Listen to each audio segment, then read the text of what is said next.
ပွဲလေးကိုလည်းကြိုးကြိုးစားစားနဲ့ဝင်ရောက်ရှင်လည်ခဲ့ပါတယ်ရှင်အခုလိုစုလေးကိုလည်းထိုက်တန်စွာရရှိခဲ့တဲ့အတွက်ဝမ်းသာဂုဏ်ယူမိပါတယ်ရှင်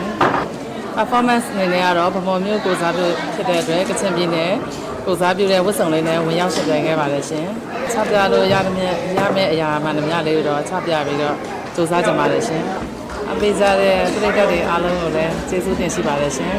တော်လို့ဒီပေါ့နော်grand final ဒီပွဲလို့တက်ဖို့အတွက်အရန်ခက်ခဲခဲ့ရပါတယ်ရှင်အရန်လည်းပြင်ပန်းခဲ့ရပါတယ်ဒီမကောင်းနေဖြစ်ကို fighting လို့အားတွေတင်းပြီးတော့လာပြန်ရတာပါအဲ့ဒီအတွက်ဒီစုလို့ရတဲ့အတွက်အရန်မနဲ့လည်းကျေးဇူးတင်ပါတယ်ရှင်ဝမ်းလည်းဝမ်းသာပါတယ်ရှင် performance အနေနဲ့ကတော့ရွှေဘုံမြို့မှာကောက်ဆိုင်တပလေးအဖြစ်ပါဝင်ပြီးဆောင်ခဲ့ပါတယ်ရှင်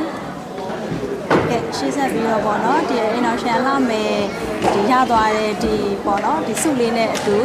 ရှေ့ရှာ confidence ရှိနဲ့လောက်ရမယ့်အရာတွေအကုန်လုံးကိုအမှန်ကုန်စူးစမ်းပြီးလုပ်ဆောင်တော့မှာပါရှင်ကဲလာရောက်ပြီးတော့အပေးကြတဲ့ညီကောင်မောင်နှမနဲ့အတူပေါ့နော်လာရောက်အပေးကြတဲ့ပြည်သက်များအားလုံးကျေးဇူးတင်ပါတယ်ရှင်